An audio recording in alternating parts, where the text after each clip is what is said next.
What's good, TMG fam? It's your boy L, and I'm back, man, with another interesting facts type video, man. So today's joint is gonna be 10 mysterious kids who remember their past lives. Now, it sounds like to me these kids need an exorcism, but hey, what do I know? All right, so if I have a kid around me telling me he remembers his past life, I'm already thinking, like, even as my own kid, like, do I really love him? Do I really love him? You know?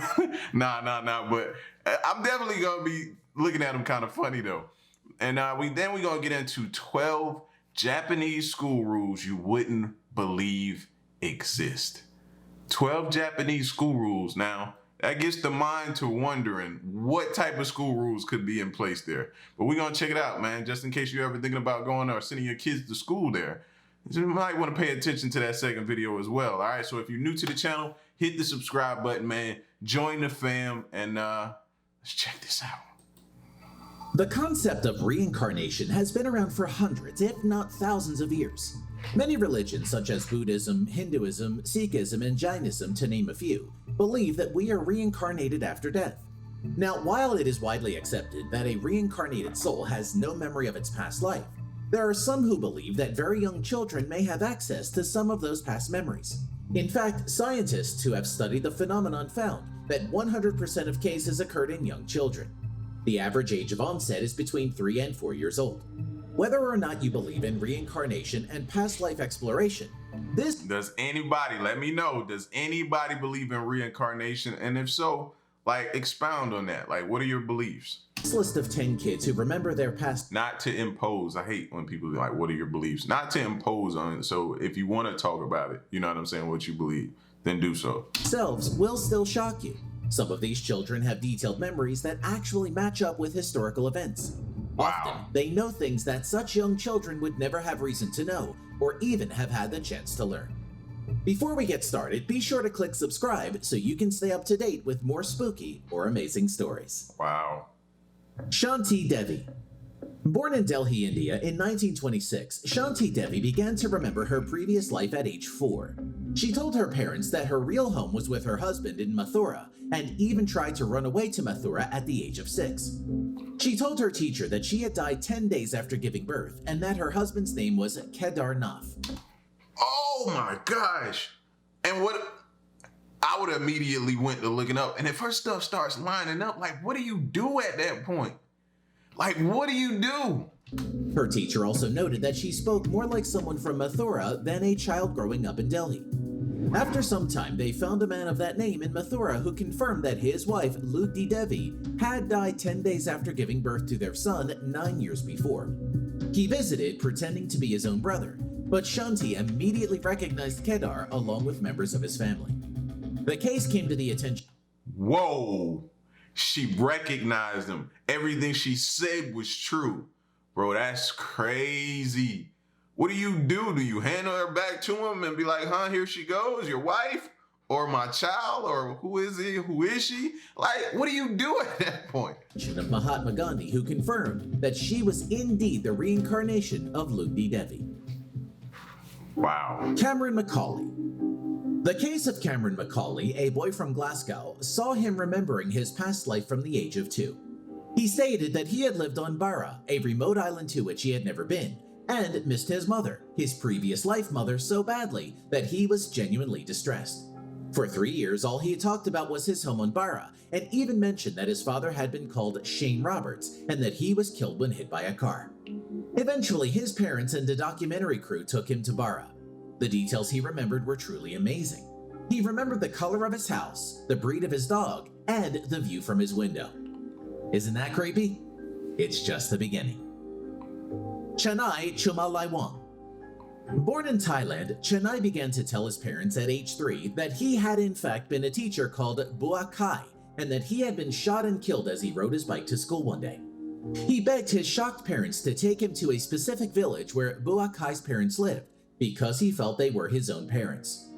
Eventually, his grandmother took him and stated that he immediately led them to a house where an elderly couple lived. He seemed to immediately recognize them. What is really strange, however, is that Bua Kai was shot in the head from behind. Chennai had birthmarks which corresponded eerily with the entry and exit wounds. What if that's what birthmarks mean? Oh my gosh, bro. Oh man, y'all are really messing with me with this video, fam. Why did I watch this video? I'm about to be annoying to the people in my house. Trying to see, okay, your birthmark is here. Do you remember anything about anything that you remember about anything? Like, I want to know that. Oh my gosh. Boakai suffered. James Leininger. James was born in 1998 and at the age of 2 began to remember having a different life. He pointed to a picture of Iwo Jima and told his shocked parents that this was where his plane had been shot down.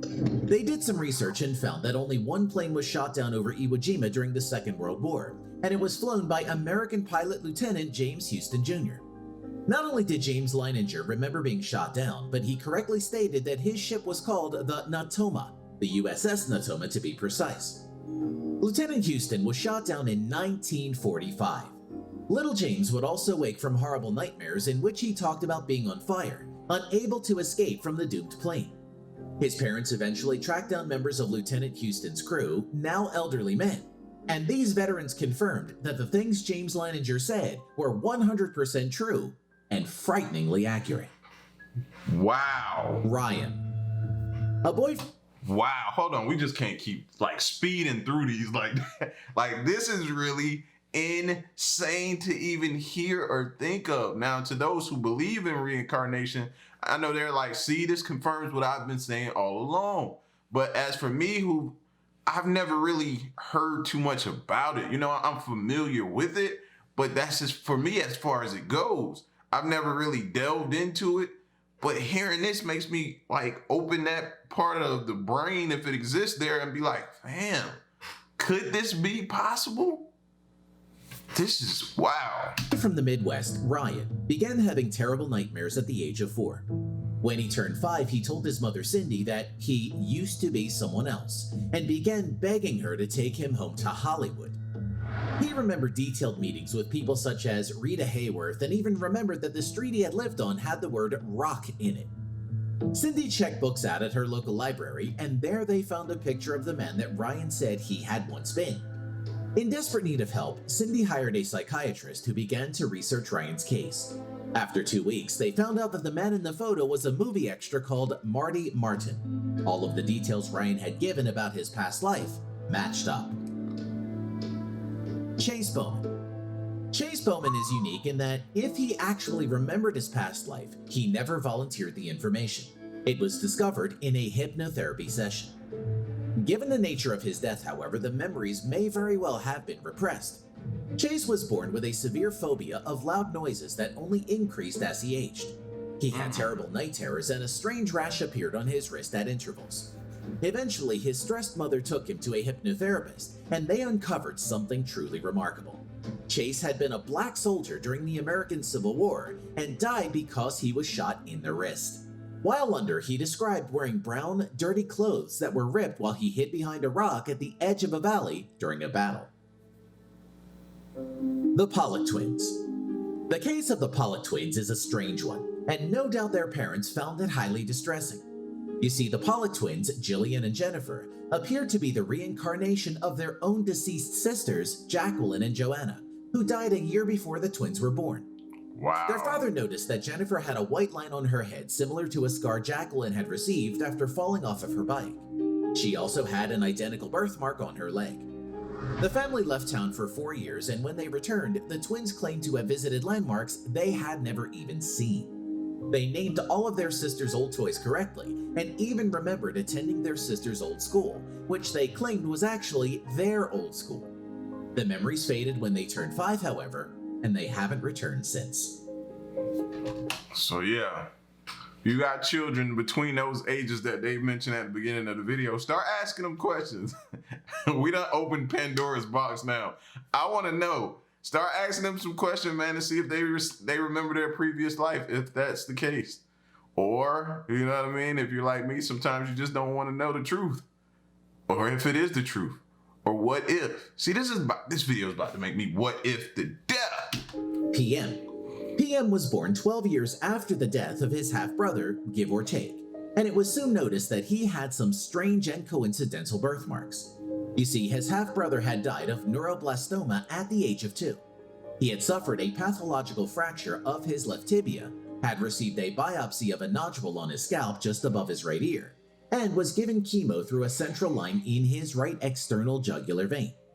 Guess where his birthmarks were? That's right, they matched up eerily well. PM also had corneal leucoma, which left him practically blind in his left eye, which was strange as his brother had been entirely blind in his left eye when he died.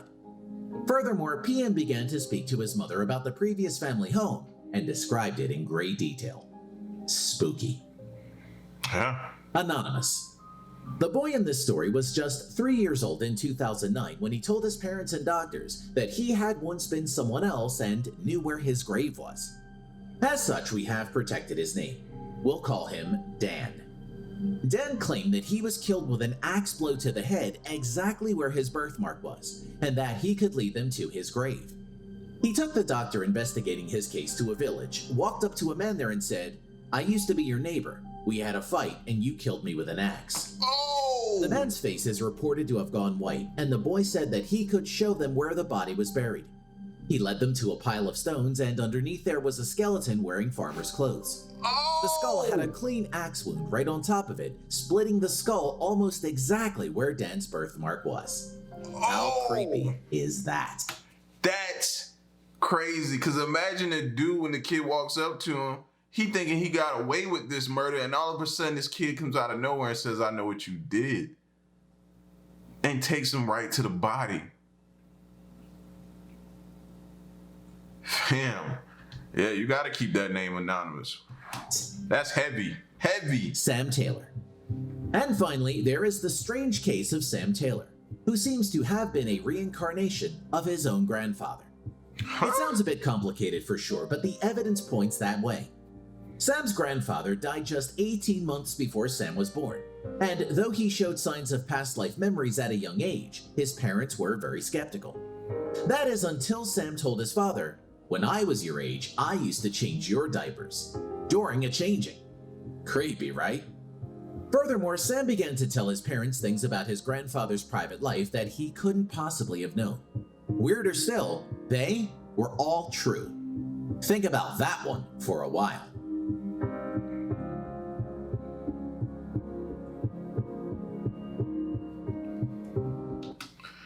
Yo, I was not expecting that in that video. I wasn't. What a great video, man. I was not expecting that. Let's keep it going, though. Education and schooling traditions are wildly different in various parts of the world. I don't know why. I just got a feeling this may not even be the case. I feel like this video gonna make me mad with some of the stuff we might hear that's taking place. And I hope that's not the case. I hope it's all good. What is perfectly normal in the UK may be completely unheard of in Germany. And the rules commonly found in the Japanese education system are certainly not usual in the USA. Japanese schools are notoriously strict and much more standardized than many schools in Western countries. Nonetheless, they also net the kind of results that we in the West envy and desire to replicate.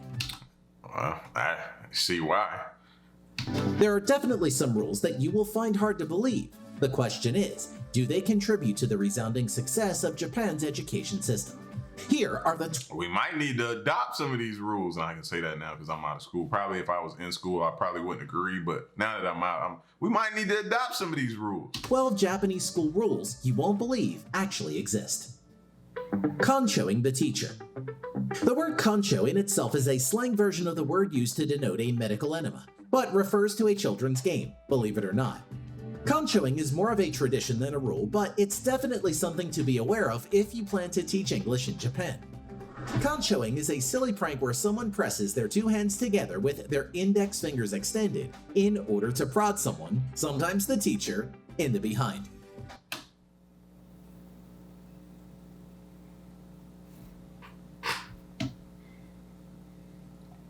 What? I don't want my child consuing nobody. It sound really perverted right there. Creepy. At this point, But I ain't trying to knock anybody's, you know what I'm saying, traditions or things that they do. But that just didn't come off right. student will usually exclaim, "Kancho!" As you can imagine, many people find this to be a shock when they visit Japan to teach. The Western Imagine being a substitute and you're not familiar with what, and somebody do that. Somebody kid can be like endangered. They do that to somebody who don't know that's coming. Whew. view of Japan as a very serious and studious country is not so close to the truth as some of these rules would have you believe. No accessories. As you will soon find out, there is often a strict dress code in Japanese schools, but there is also a rule against using accessories to change your appearance. Students are prohibited from using colored contact lenses, dyeing their hair, and having unusual piercings. In fact, some schools even ban the painting of nails and the grooming of eyebrows. Furthermore, this rule holds while they are traveling to and from school in order to protect the representation of the school to the wide public. And it also helps with bullying, man. I know coming up when I was in school, man, a lot of kids got picked on because of the things they wore, and parents couldn't afford to keep them up with the latest Nike or the latest Jordan or the latest name brand or stuff like that. So when everybody's in uniforms, it makes it a lot easier for, you know what I'm saying, for them not to be picked on as much. Can you imagine how this would go down in the fiercely independent student bodies of the US and Canada?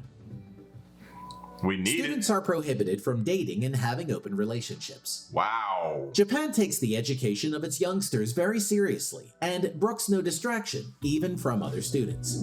In junior high school in particular, this is a view which is enforced with regulation. Junior high students are not allowed to date romantically or enter into an open relationship at all. This is to ensure that students are focused entirely on their education rather than personal drama. Considering how much Western fiction depends on high school drama, it's difficult to fathom, right? That probably would have made me focus a little more because I was focused on the girls. Cell phones are not allowed to be used inside the school. The theme of education first is one that can be seen in all Japanese school rules. As such, you probably won't be surprised to learn that cell phones are also prohibited during lessons. However, you might be shocked to learn that they are not allowed to be used anywhere in the building at all at any time. That's right, Japanese school children are only allowed to use their phones outside the building before and after school as well as during their breaks, but never within the confines of the school itself. Strict dress code.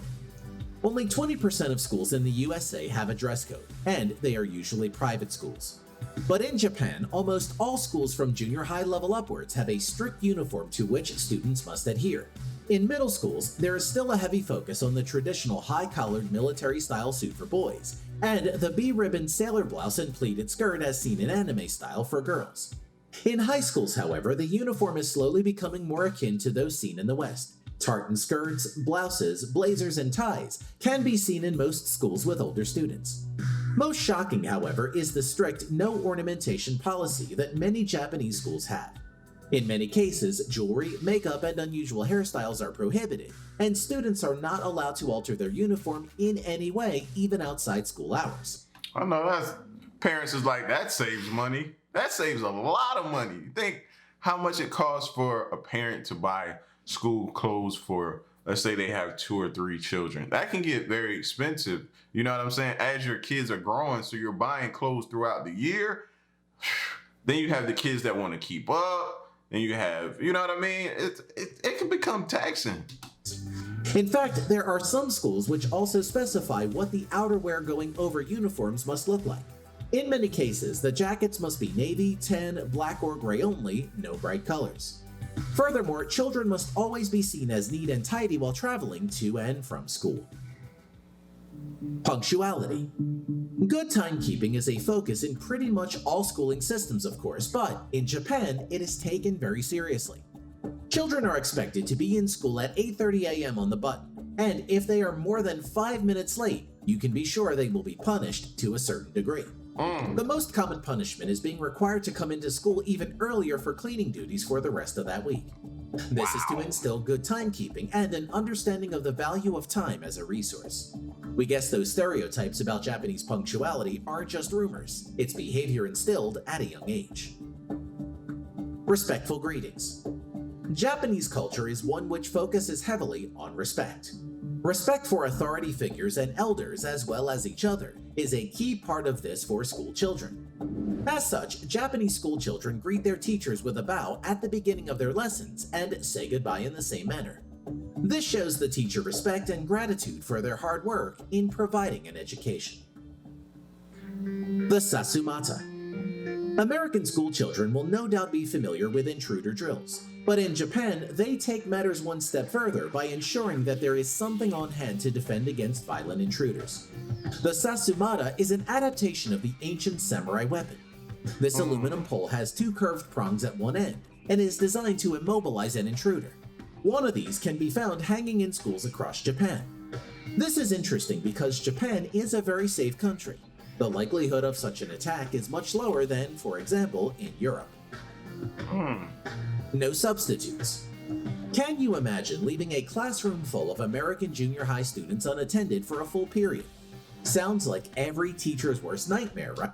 Every teacher's worst nightmare. I'll go ahead and admit, man, we used to terrorize the substitutes, bro. I mean, terrorize them. Like, that was just like a free day for us when we figured out we had a substitute. We weren't gonna do nothing we were supposed to do. Right? Well, in Japan, this is commonplace. If a teacher is sick, it is very much the norm for no substitute to be called. The students are trusted to study quietly, independently, and responsibly by themselves. Once you consider how their summer vacation works, we suppose it's not that surprising after all. Mandatory swimming lessons. That's dope. Japan is an island nation after all. Not only is swimming a part of the curriculum in Japan, but most schools actually have their own swimming pool to use. Students will swim as part of their weekly education and are required to learn how to swim a minimum distance. If they fail to meet this requirement, they need to take swimming classes in the summer to make up for it. Health and fitness are considered just as important as studying in Japan. No janitors. Part of the culture of respect instilled in Japanese children includes caring for their surroundings and taking responsibility for their actions. This is why you won't find janitors in any Japanese. That's definitely a principle we need. Principle we need to adapt. That one there, I like that one. Schools. The children and teachers are responsible for cleaning, dusting, sweeping, and mopping their classrooms, hallways, and even scrubbing the bathrooms. Wow. We bet you won't find Japanese kids putting gum under their tables or writing on their desks. They know they'll only have to clean it up later on. Facts. Summer bummer. Perhaps the biggest difference between Japanese and American schools, however, is the way summer vacation is structured. First and foremost, the vacation is only 5 weeks long. That's just half the length of summer vacation in the USA. Japanese students are also more likely to receive a lot of homework to do over the summer. Even elementary schools have a legendary homework packet to work through during summer. Furthermore, despite being out for the summer, most Japanese students and teachers will come into school on an almost daily basis for extracurricular clubs and activities. Some might see this as a bit of a bummer, but these clubs can actually be a great way in which to spend time with a wider friend group during the summer months. So as you can see, the schooling system in Japan differs hugely from the systems we are used to in the West. Yet the latest OECD global rankings for math and science place Japanese high schools in 4th place, while schools in the USA have slipped all the way to 28th. Wow! This could be a sign that the Japanese system is much more effective than we give it credit for. Perhaps American schools should also consider having swimming-centric lessons included in their teaching. Wow. Y'all heard how far back we are? Oh, wow. Yes, we definitely need to adopt some of those principles and like ideologies and different things that they do over there, man, and try to incorporate it. We don't even have to do it to the T. Like, we can put our own spin on it, but I just thought those were a few great things they did over there that obviously attributed to their intelligence, man, and helped them like rank way higher than us, to which I want to know what the top 3 are. I definitely would like to know what the top 3 are. But y'all get at me in the comment section, man. Let me know what y'all think. Leave a like, share the video, subscribe, and stick around and stay tuned, man. Until the next reaction, I'm out. Peace out. Stay solid. Hey.